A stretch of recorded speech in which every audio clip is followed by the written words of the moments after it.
Então, salve, salve, o Observatório da Mulher está aqui de volta. Nós estamos agora, hoje, especificamente em Itapetininga, né? E interior de São Paulo, e nós estamos com o Fuad Abrão, que vocês já conhecem, e que foi professor, vereador e candidato, enfim, e o Vitor Oliveira, que é administrador e que também foi candidato na eleição passada. Mas hoje nós vamos falar, mais especificamente, sobre como é que está a situação com relação à Covid, etc. e tal, aqui em Itapetininga, né? Uma cidade razoavelmente grande do interior, certo? Vamos começar, por favor. Bom, vocês começam dizendo oi, e depois a gente entra com um videozinho? Começa, Vitor. Fala, Flávio. Olá a todos, prazer. Obrigado pelo convite, Raquel. Obrigado, Mauro, Fuad. Que seja uma boa conversa nossa aqui. Oi, boa tarde, ou boa noite, ou bom dia, tanto faz aí. Raquel, Vitor, Mauro. É um prazer estar aqui de novo na Rádio Madalena, chique, né, para nós. Muito da Rádio Madalena. Tá certo. Vamos debater um problema tão sério, um momento tão difícil pelo qual a humanidade está passando e nós fazemos parte. Estamos aqui, Itapetininga reflete tudo do jeito mais difícil sempre. Certo. Bom, vamos começar com um pequeno vídeo da doutora Carolina. Por favor, Mauro, você quer colocar o... Meu nome é Carolina Malavasi, eu sou médica infectologista e gostaria de comentar alguns números e taxas referente à pandemia de Covid na cidade de Itapetininga. Nas últimas 4 semanas, tivemos um aumento de mais de 100% no número de óbitos, comparando-se ao mesmo período anterior. Por outro lado, estamos vendo que a taxa de ocupação de UTI e enfermaria estão chegando perto de 100%, se não 100%. Será que essas pessoas estão morrendo devido a não terem o mínimo atendimento médico necessário? Ok. Bom, gente, a gente viu a doutora Carolina falando do aumento de casos aqui em Itapetininga, da ocupação dos leitos. O que vocês teriam a comentar a respeito disso? Flávio ou Vitor? Pode começar. Quer começar, Fuad? Vai você. Bom, como a gente tem visto aí, Raquel, e a doutora Carolina é uma especialista no assunto e vem se dedicando ainda mais a esse tema, porque, enfim, né, a gente já está quase há um ano na pandemia, aí, vivendo essa pandemia e perdendo amigos, né, amigos, familiares, e a gente não vê a mesma atenção do poder público com a situação, né, que é grave e que tem priorizado muito mais o lobby para que não se feche o comércio e demais atividades econômicas do que para proteger as vidas, né?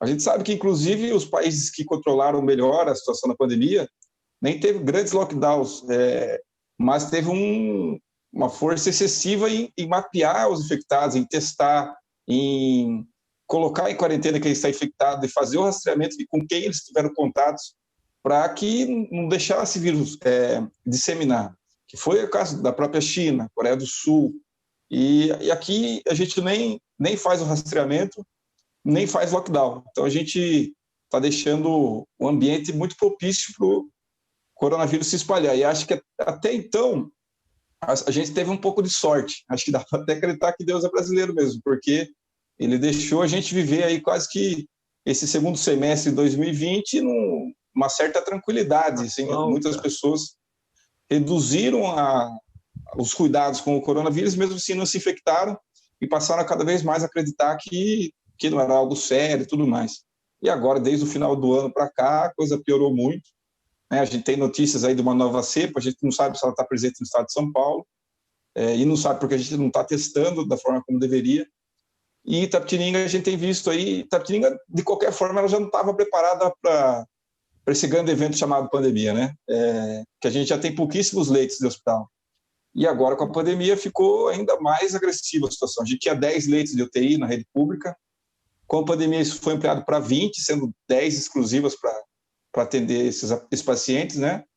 E a gente tem 60 internados. Então, a gente não sabe nem exatamente como é que estão fazendo para colocar todas essas 60 pessoas, tanto na enfermaria quanto na UTI. A gente sabe que tem fila para UTI, tem fila para as enfermarias e tem gente entubada fora da UTI. Então, é uma situação assim, muito grave, mas que não acendeu o alerta da gestão municipal, porque, embora seja um cenário catastrófico, se você sair aqui numa rua do centro, que é onde eu estou aqui, existe uma normalidade, né? Não parece que a gente está enfrentando uma pandemia que todo mundo está correndo risco de vida, não só por conta do vírus, mas por não ter tratamento. Um acidente aqui na esquina de moto pode ser que essa pessoa não consiga um leito, porque tudo fica prejudicado em relação à saúde, porque a gente não tem não só a questão física dos quartos e tudo mais, como equipamentos e profissionais de saúde também, que também é uma demanda que falta aqui na cidade. Então, isso é para abrir minha fala aqui, Raquel. Ok. Ed? Eu acredito nessa mesma linha. Nós estamos agora mostrou a realidade da saúde pública municipal, nacional e a situação das lideranças políticas que nós estamos vivendo, federal, estadual, que reflete diretamente na cidade. Eles passaram o ano flauteando, disputando espaço de marketing, espaço de mídia, tanto o governo federal quanto o governo estadual, e o negacionismo eles conseguiram expandir pela população, e a cidade de Itapetininga é muito clara isso, né? As pessoas não acreditam na gripezinha, no formato, e foram levando, empurrando, e a pressão do comércio, tanto eu quanto o Vitor hoje somos comerciantes também, né? Eu na área de alimentação, você na área de vestuário, e nós estamos, porque a gente acaba convivendo com os colegas, né, da área, e é uma coisa impressionante, porque eles são muito conservadores no sentido de coisas, estão pensando diretamente na questão de trabalhar. E como eu tive esse problema, eu acabei sendo contaminado pelo vírus. Uhum. E eu percebi o seguinte, daí eu fiquei hoje conversando com alguns funcionários meus lá no restaurante, falei assim, gente, olha, o que adianta você estar aberto e morrer? Você vai pegar a doença, vai ficar doente, e o cara, não, mas eu prefiro morrer trabalhando. Um negócio assim, sem um sentido, um negócio sem nexo. Quer dizer, você não vai conseguir trabalhar. Agora, a cidade está infectada. Hoje eu estive no médico, a última vez, a Carolina tem me acompanhado, né, na minha convalescência, e eu tenho mais um outro médico que ela não tinha tempo total por causa do trabalho dela dentro do SUS. E eu fui no médico e ele me colocou que a cidade hoje se fala quantas pessoas infectadas, mesmo o Vitor que falou a cidade total desde o começo, eles falaram em... Eu não lembro os números agora de cabeça aqui, mas... Eu sei, mas o médico me falou que é no mínimo 3 vezes mais. Por quê? Porque não foi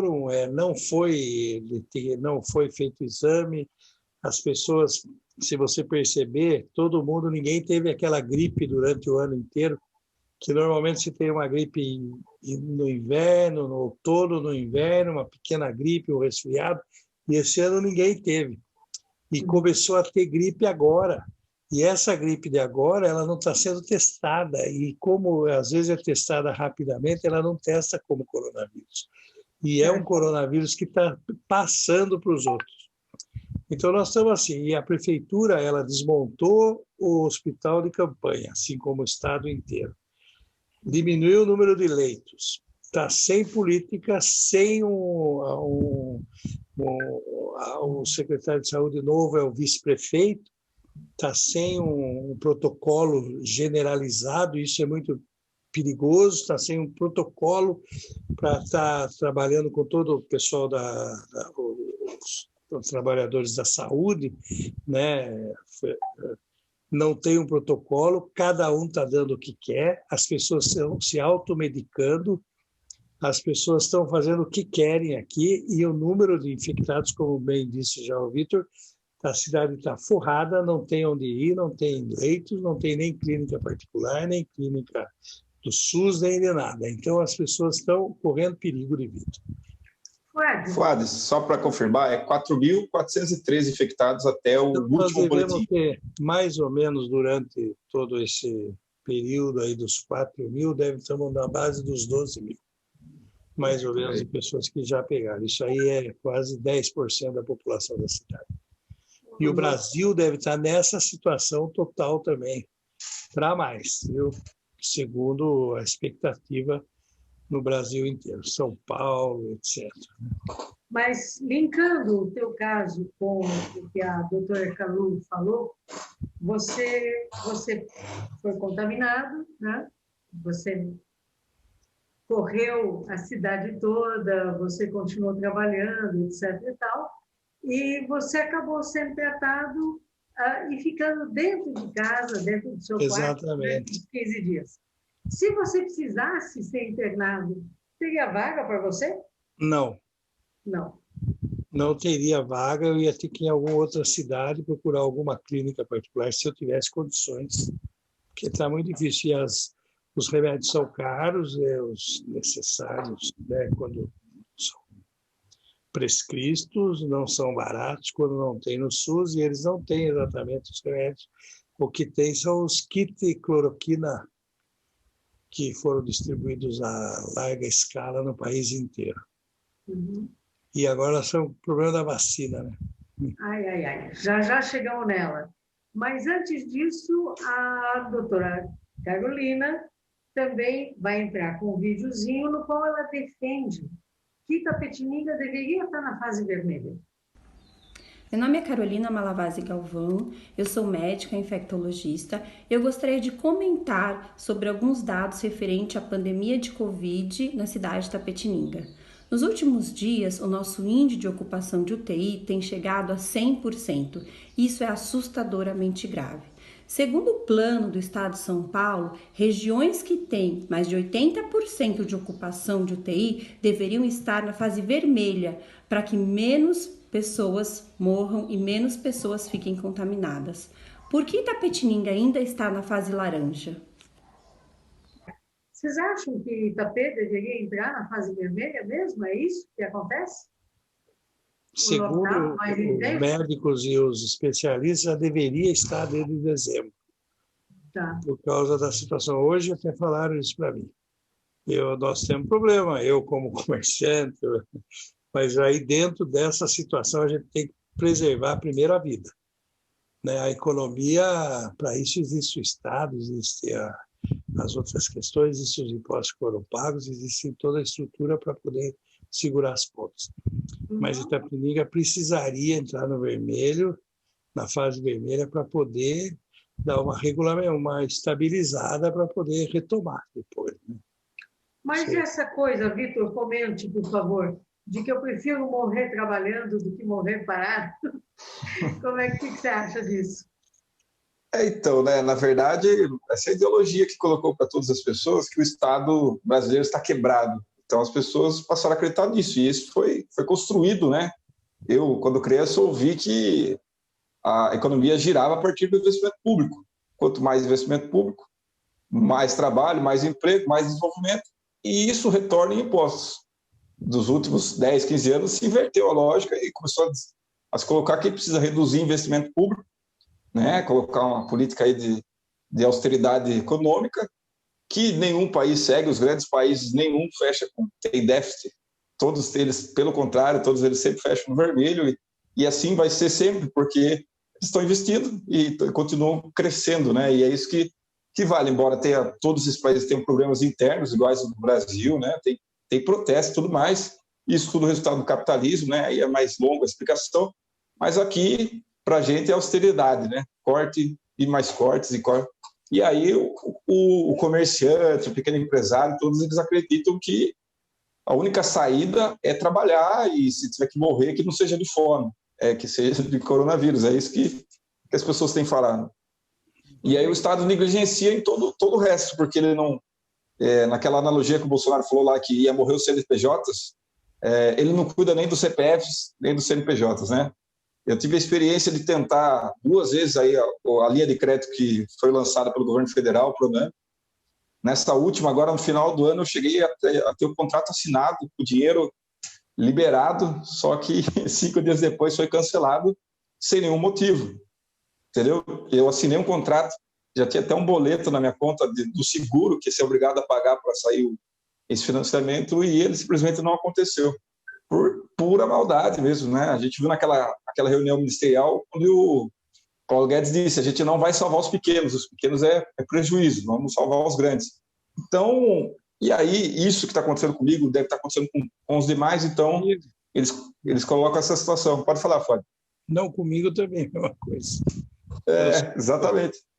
Então, se houvesse um planejamento para garantir, né, que os empresários poderiam fechar e depois ia ter linha de financiamento, ter uma série de situações, não iria se ter toda essa pressão, porque quando você conversa com as pessoas, tirando aqueles mais negacionistas, a maioria está preocupada com o vírus e tem tomado os cuidados.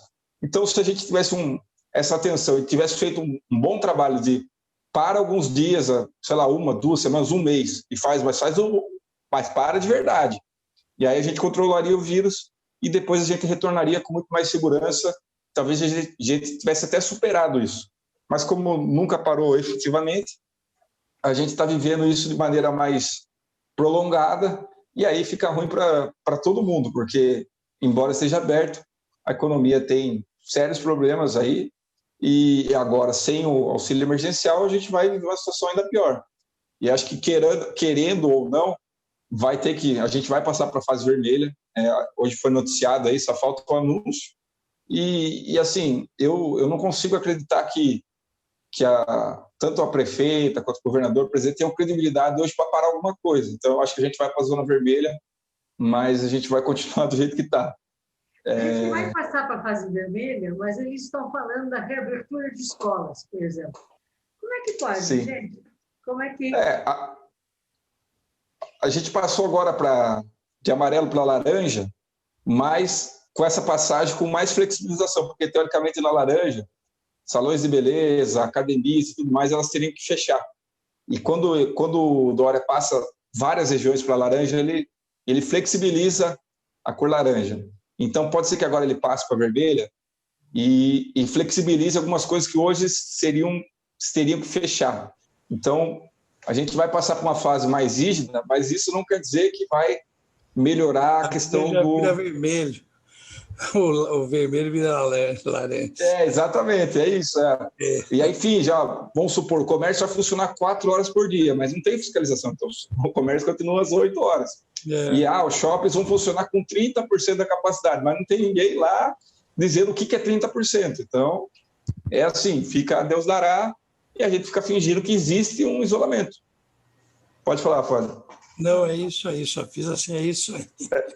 Mas porque também não existe credibilidade. Quem é que vai acreditar nos políticos agora? Mesmo a gente que sabe que é séria a situação, mas fica difícil de defender esses políticos, porque na hora que era interessante para eles fingiram que não tinha nada. Então, a população mais simples que fica vendo esse carnaval na televisão, ela olha e fala, esses caras estão de palhaçada, porque não dá para acreditar. Então, a gente está colocando um monte de vidas em risco aí, né? O Fábio colocou dessa questão que a taxa de infecção deve ser muito maior, e alguns analistas, analisando o déficit que se tem, né, de doenças respiratórias por outras causas, comparado com anos anteriores, provavelmente a gente já passou esse spread, né, esse número maior que está nessas outras doenças, certamente morreu por coronavírus, e aí a gente já passou dos 300 mil mortes no Brasil, né? E isso vai aumentando esse número. Tem uma foto que eu queria que o Mauro colocasse agora na tela. Quanto entidades, quanto coletivos, etc., chamado Fórum da Cidade por uma Itapetininga mais inclusiva e democrática, que nós resolvemos, depois das eleições, juntar um grupo de pessoas para propor soluções e intervir na cidade, nos vários temas, nos vários momentos em que a cidade necessite, e fazer um projeto para a cidade, para o futuro. depender de nome, partido, essas coisas. Na verdade, é um projeto de transformação para uma cidade melhor. Né? E daí nós começamos a nos reunir. E os temas, o fórum está sempre ligado ao tema principal que está acontecendo na cidade. E nesse momento nós estamos trabalhando em cima da questão do coronavírus. Já discutimos a questão da cultura, meio ambiente, etc. São vários coletivos de todas as áreas.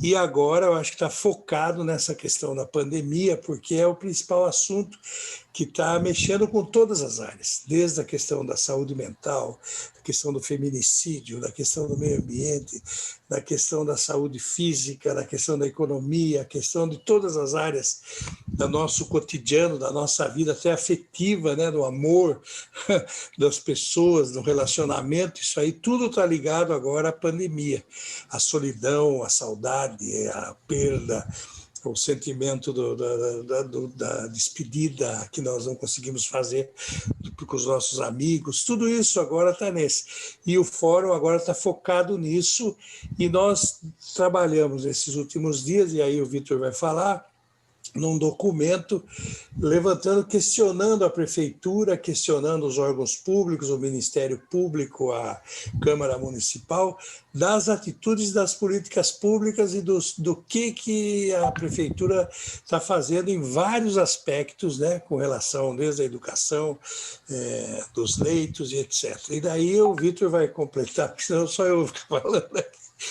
Sobre o que vocês entregaram o documento, e ficou muito legal o documento, eu achei, porque ele está bem completo. Ele é um documento, na verdade, para começar a debater, porque a partir disso nós vamos estar nas mídias, estar nos locais para mostrar para a população tomar conhecimento dessa conversa nossa também, né? Porque não adianta a gente estar levantando as coisas aí e o povo está aí na rua como se nada tivesse acontecendo, como disse aí. O centro está lotado, o comércio não está lotado, porque o povo não tem mais ajuda de custo, não tem emprego, e então está aberto, mas também não tem quem compre, porque não tem dinheiro. Comecei.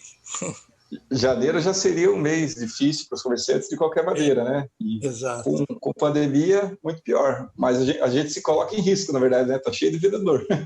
Cliente, bem menos. A partir do fórum que o Fuad explicou, a gente construiu uma carta com base nos dados que são fornecidos pela Fundação SEAD, que tem feito um trabalho aí de sistematizar as informações do estado de São Paulo e das regiões administrativas e também das cidades. E aí a gente consegue, através desses dados, com gráficos e tudo mais, mostrar que, embora a pandemia tenha avançado na cidade, em números alarmantes, um crescimento exponencial, como é da característica do coronavírus, mas muito grande, com crescimento entre semanas de mortes em mais de 100%, e pelos próprios critérios do governo do estado, né, isso já deveria estar colocando a nossa cidade na zona vermelha. Então a gente faz esses questionamentos no ofício. A ideia era protocolar na Câmara Municipal e nos demais órgãos, mas a gente buscou a vereadora Denise France, ela nos recebeu para uma reunião, a gente apresentou o ofício a ela, e todo o conteúdo do ofício ela transformou num requerimento que vai ser direcionado à prefeitura aqui da cidade. E aí a gente conseguiu que com o nosso requerimento protocolado na Câmara, isso seria respondido provavelmente pelo presidente e pela mesa diretora, mas sem uma discussão no plenário. Com ela apresentando isso como vereadora, esse assunto vai ser discutido na próxima sessão, provavelmente na próxima terça-feira, e depois a prefeitura ainda tem uns 15 dias para responder. Então a gente consegue um up nesse ofício, porque agora ele vai ser objeto de pauta na Câmara Municipal, os vereadores provavelmente vão discutir o assunto, e quem sabe a gente consegue ter uma celeridade maior na resposta e ações concretas da prefeitura, porque ela vai ver que a sociedade civil está se organizando através do próprio fórum e através até de outras demandas que podem estar chegando na Câmara Municipal. Então, isso tem o objetivo claro de levantar a discussão, de mostrar que não existe só esse lobby empresarial para que se mantenha tudo aberto, mas que também existe uma pressão uma parte importante da sociedade que também preza pelas vidas e que, claro que quer garantir o funcionamento da economia, mas que as vidas sejam a prioridade nesse momento. Só uma coisinha. E quem são as entidades que já assinaram? Só para lembrar quem assinou o documento. Então, vamos lá. Foi o PSOL, PT, o Rede, Sustentabilidade, o PSB, enquanto partidos políticos. Depois teve a POSP, a FUP, Sindicato dos Metalúrgicos de Sorocaba e Região, que tem sede em Itapetininga também, Sindicato dos Trabalhadores do Transporte, que é os condutores de Sorocaba e região, que são 40 cidades, o MST também, algumas escolas particulares de pós-graduação e mais outras entidades que estão assinando conforme vão... Então, até agora são 8, né? Parece 8 ou 9 entidades já assinaram. Agora falta o Sindicato dos Empregados rurais que estão para assinar, que é o Moisés, aqui de Itapetininga, o Sindicato dos Trabalhadores do Comércio, que nós estamos aguardando a resposta do Marcelo, e outras entidades também para ir completando a assinatura. E isso tudo faz parte da ideia do fórum e da ideia desse trabalho da sociedade civil e organizada para estar intervindo na cidade. Não, parece que são 12 entidades até agora. Mas se tiver mais algum grupo, alguma entidade que queira, enfim, se informar melhor com relação a esse documento e eventualmente endossá-lo ou endossar o resto da ação que vocês pretendem, como é que faz, onde é que busca? Então, o Vitor quer responder, tem o Facebook. Isso, tem uma página no Facebook, do fórum, né? Quem não conhece, procura lá no Facebook, a nossa página. É isso? Fórum da Cidade, é isso. Tem um e-mail do Fórum da Cidade, onde a gente direcionou para várias entidades nesse e-mail, né, a carta e pedindo a assinatura deles. Então, aquelas entidades que receberam também podem responder pelo próprio e-mail e pode também estar buscando qualquer uma das pessoas que faz parte do fórum. Fuad, eu, a Carolina, enfim, várias pessoas que fazem parte aí que podem também estar sendo acionadas aí para fazer essa ponte aí para que essas entidades possam assinar também esse ofício. Certo. E aí, quanto tempo vocês vão esperar, Fuad, até ter resposta? Então, como o Vitor colocou, a Câmara tem todo o procedimento. Então, vai ser assim. Nós temos, mas enquanto não vier a resposta, nós vamos colocar essas questões na mídia. Eu até estou ligando na Jovem Pan, na TVI, no Jornal Correio. Amanhã vou conversar com o pessoal do jornal para a gente falar. Eu até estou adiantando aqui para a gente poder se reunir e falar no Correio, na rádio. Tem as duas rádios, né? Tem a Rádio Difusora e a Jovem Pan. Eles toparam de conversar, porque é interessante, importante para eles também estarem dentro dessa... Mesmo que eles tenham mídias relacionadas à prefeitura, etc., um momento maior do que qualquer tipo de coisa muito particular. Então, enquanto daí, assim, a prefeitura ela vai entrar, se a Denise entrar com o requerimento na terça-feira que vem, a Câmara vai debater, já vai ser um bom assunto dentro da Câmara, porque fica na TV, na rádio, etc., nos jornais. Fora isso, daí a prefeitura tem 15 dias para responder ao requerimento, né, pelo regimento interno da Câmara. Mas nesse período eu acho também, e nós já discutimos isso na reunião, da gente fazer o mesmo requerimento, mudando o cabeçalho, enviar essas perguntas ao Ministério Público e, independentemente, em cada secretaria relacionada a essas questões, né? Porque daí esse assunto ele fica generalizado dentro da cidade e vai ser o momento de maior peso para tudo isso. E enquanto isso, nós estamos fazendo esses vídeos igual aos que nós estamos colocando aqui da Carolina. Tem da Mônica Guarnieri, que é uma outra médica que é itapetiningana, mora em Diadema.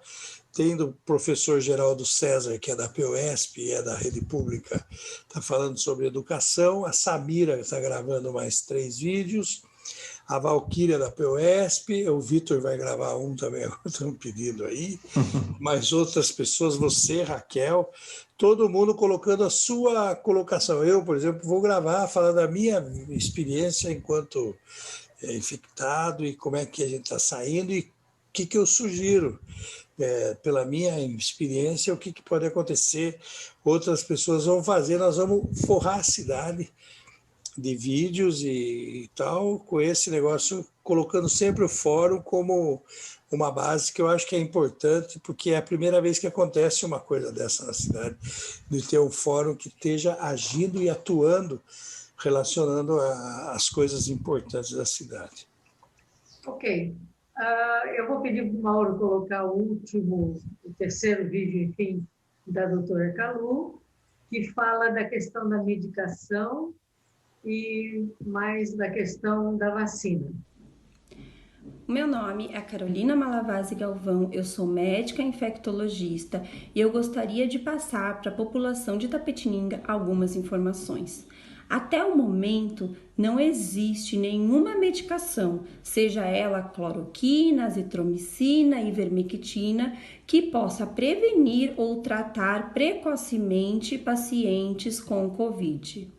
O que temos até agora que pode prevenir a contaminação, a infecção pela Covid-19 ou então para diminuir casos de complicações e mortes pela Covid é a vacina.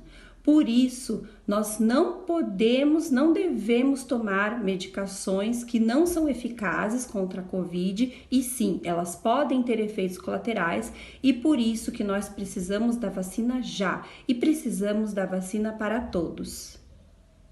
Porque se pavona, eu vou tomar vacina. Quem não quiser que tome cloroquina, não vou passar vergonha. Quem não quiser que escute esse pamonha. Chico foi interpelado por um fã dele que disse: ô Chico César, você não tem que fazer música política, você é maior do que isso tudo. E o Chico respondeu: pô, eu penso, respiro, faço tudo com política. Imagine, você não quer, não me ouça mais.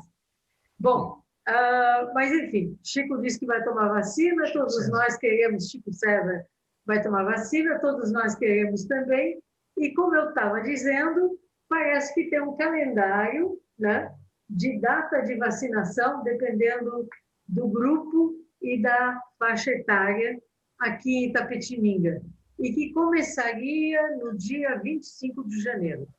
Agora, ontem parece que teve, ou deveria ter tido, uma distribuição das vacinas com relação dos diversos estados e municípios, né, junto com, numa reunião em Guarulhos, junto com o ministro da Saúde.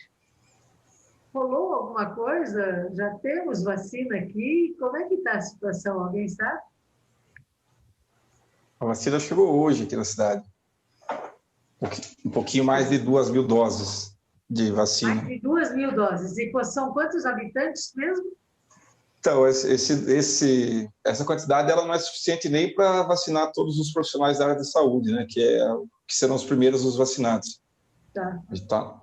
E provavelmente esse calendário, né, que na verdade faz parte do marketing aqui da gestão local, né, eu acho que dificilmente ele será cumprido, tá, nem tanto pelas datas, mas pela quantidade que tem sido prometida aí de vacinar 25 mil pessoas nesse calendário que foi mostrado.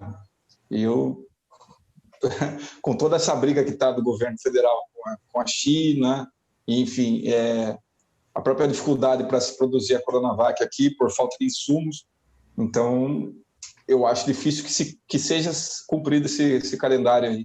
Porque se tivesse a disponibilidade da Oxford também, provavelmente o Estado de São Paulo ia ter prioridade da Coronavac e a gente seria beneficiado por isso. Mas como até o momento a gente não tem previsão e a própria Fiocruz já colocou para março, e esse calendário da prefeitura aí, ele vai até março, né? Então, não acredito que a gente vai ter 50 mil doses até lá. Só pela pergunta, a gente tem 160 mil habitantes, mas eu acho difícil a gente atingir esse calendário aí. Aham. Tá, então está complicada a vacina. Mas sobrevivência até lá, porque se a gente entrar na fase vermelha, provavelmente tem mais gente um pouco mais afastada do trabalho, que já está minguando, né? Porque tem uma série de empresas que estão fechando, de um modo geral, mas e também parece que o auxílio emergencial acabou, né? Aqui eu vi uma notícia dizendo que 197 mil agricultores familiares receberão benefício do Garantia Safra. Aqui tem algum benefício? Tem alguma coisa que ajude a população que está precisando, que está desempregada, que está sem verba, sem dinheiro, né, a sobreviver? Não, bom, tem essa linha de crédito do Banco do Brasil, que é questão desse pequeno agricultor aqui da Piranga, tem bastante, não sei como é que vai funcionar isso, porque vamos saber, mas aqui não tem nenhuma política de transferência de renda, a não ser as políticas criadas no tempo do governo Lula, que era a Bolsa Família e as outras, o Cadastro Único, algumas atividades. Nós tínhamos proposto, né, inclusive, da criação da renda mínima básica municipal já na campanha eleitoral, tanto o PSOL quanto o PT trabalharam diferente, separado, mas cada um estava propondo essa questão e como uma saída mesmo para esse momento. Até a gente discutiu isso, estava conversando com a Carolina, que nós somos candidatos a prefeito e vice, né? Nós discutimos assim, nós colocamos tanta coisa que ia ter que ser feita para poder gerir Itapetininga nessa gestão atual, que seria a próxima, a partir do ano passado. E você lembra, Raquel, que você acompanhou com a gente tudo isso, esse projeto, que a gente dizia, nós vamos ter que trabalhar com a questão da renda mínima, do emprego, do trabalho, da questão da saúde, do estouro dos leitos, né, da insuficiência de leitos, da insuficiência da saúde, da criação de políticas públicas de transferência de renda. E a prefeitura ainda, infelizmente, parece que está flauteando, está sapateando ainda no resquício das eleições, porque as eleições, na verdade, do meu ponto de vista, ela, fora São Paulo, Porto Alegre, Pernambuco, Recife, algumas cidades, ela foi praticamente um plebiscito para ver se continuavam as mesmas coisas, e o povo, com o saco cheio de tudo, falou que continue do jeito que está, tanto que a Câmara Municipal de Itapetininga não mudou absolutamente nada, mudou algumas pessoas, né, mas não mudou o formato da Câmara. A prefeita teve 60 e tantos % de votos, o que significa que o povo falou, deixa do jeito que está, porque nós estamos fodidos mesmo, é melhor continuar assim para não ter problemas e tal. E isso resulta numa falta de políticas mais concretas, objetivas, para enfrentar esse momento tão difícil pelo qual nós vamos passar agora. Então, eu fico pensando, eu acho que nós temos uma obrigação muito grande com a sociedade, todo esse pessoal nosso aqui, de estar pressionando, mostrando e apresentando essas coisas.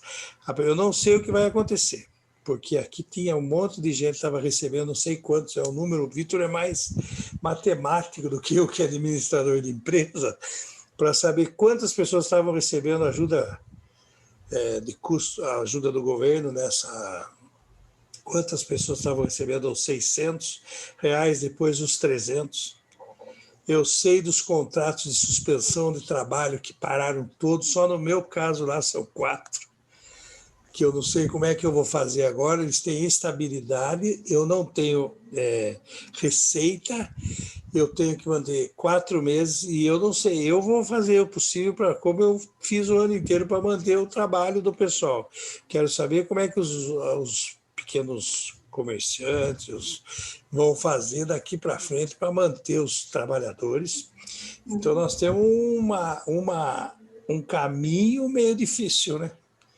Aí pela frente, se não tiver agora uma política pública da prefeitura séria A lei da renda mínima ela já existe na cidade, é uma lei de 1996, que ela tem que ser transformada, mas precisa ser adaptada à nova realidade e fazer um convênio com o governo do estado, o governo federal, para poder transferir renda, criar algum tipo de moeda municipal, um cartão de troca com o comércio, para agilizar o comércio, agilizar a coisa e criar algum tipo de renda dentro do cadastro único federal do Bolsa Família, fazer uma ligação aí, mas daí eu não sei, vai ter que ter vontade política. Ok. Gente, nosso programa está chegando no fim. Que mensagem que vocês gostariam de mandar para os habitantes de Itapetininga? Bom, na verdade, acho que a principal mensagem agora é duas, né? Se cuidem, façam o que é realmente necessário, né? E fiquem em casa o máximo possível, ou se sair, toma todos os cuidados, álcool gel, máscara, não fica muito aglomerado. E a segunda quando tiver vacina, tome a vacina. São essas duas, porque todo o resto, aí que aconteça no mundo virtual, as cobranças,